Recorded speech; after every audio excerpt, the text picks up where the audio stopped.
King's Dominion is being destroyed by Cedar Fair, but that may be about to change. Ever since Cedar Fair took control of this park, it's been on one crazy roller coaster.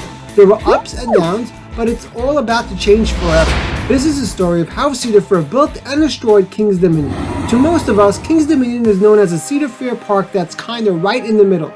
But that wasn't always the case for this Virginia park. Just a few years ago, this park was on track to be one of the best in the world.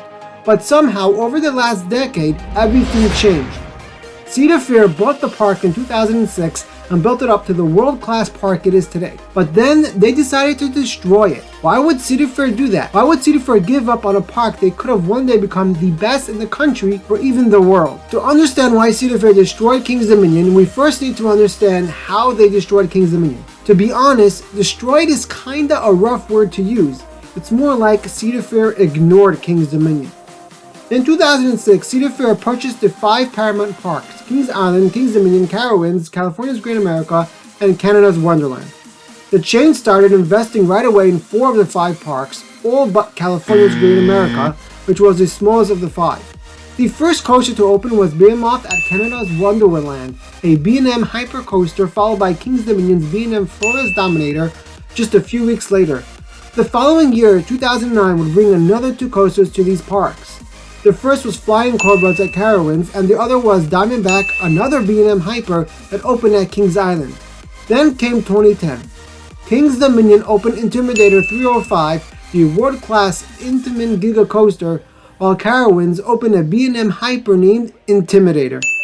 Out of the 4 parks that were getting new coasters, only 3 of them got B&M hypers. All of them except Kings Dominion. The reason for that was because Busch Gardens Williamsburg, a few minutes down the road, had already had a B&M hyper for over a decade prior. Cedar Fair decided instead to give Kings Dominion a B&M floorless.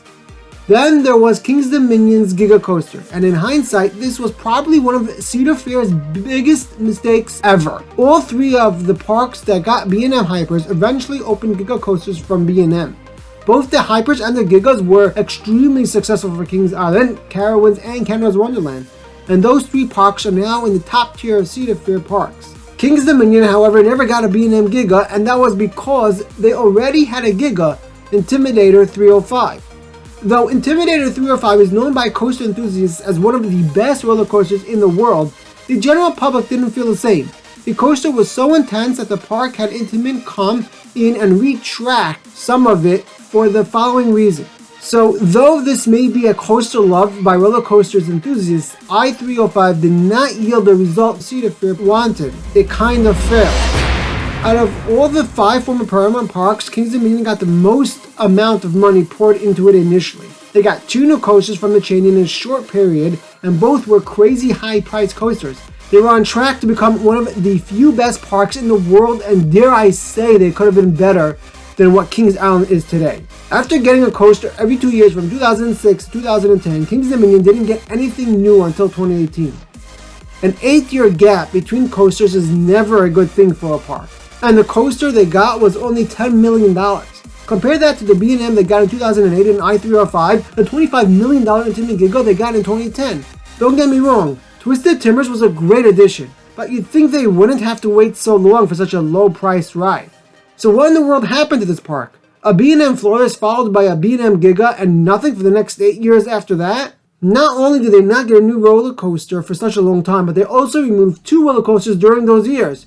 Shockwave, their Togo stand-up coaster, was removed in 2015, and the park's icon and extreme launch coaster Volcano bit the dust in 2018. Cedar Fair obviously had to give the park a new coaster. So what did they give them? No, they didn't give them a $30 million coaster or even a $10 or $20 million coaster. They gave them a coaster that costs under $10 million. Cheap coasters aren't always bad. I mean, Twisted Timbers is one of the best coasters in the world, and it only costs $10 million. But this new coaster that Cedar Fair decided to give Kings Dominion wasn't elite. Oh, and it wasn't original either. It was a 4D free spin from SNS. But hold on. Not the free spin that, Six Flags decided to dump into all their parks. Cedar Fair decided Kings Dominion should get the mini 4D free spin clone. Wow, Cedar Fair. Seriously? Cedar Fair built this park up to a world-class park from 2006 until 2010, only to ignore the park over the next 10 years. But there is a simple reason why. The reason why Cedar Fair let this park fall lower and lower in their priority list. The reason is Busch Gardens Tampa. Busch Gardens Tampa is just down the road from Kings Dominion, and they have one of the best coaster collections in the world. Cedar Fair didn't want to give Kings Dominion something that Busch Gardens had already, which is what prevented them from getting the successful B&M Hyper model in 2008. B&Ms are great regardless, but a floorless isn't anything compared to a Hyper. So after an expensive B&M that was not as good as they would have wanted, and an Intamin Giga that kind of failed the GP, this park was in a tough spot.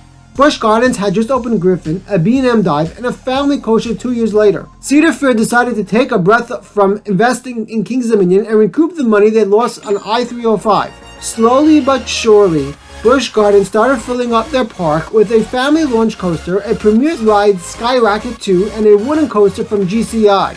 Kings Dominion was now in even bigger trouble. Busch Gardens was slowly building up as Kings Dominion removed some old coasters. This wasn't the first time Cedar Fair let a park slide to its competition. They did the same thing with Dorney Park over 10 years ago. But unlike Dorney Park, Cedar Fair decided not to completely ruin Kings Dominion and decided to give them something new. Though Twisted Timbers wasn't the massive record-breaking coaster the park waited 8 years for, it was still a great addition. Then, Busch Gardens announced a new coaster for 2020.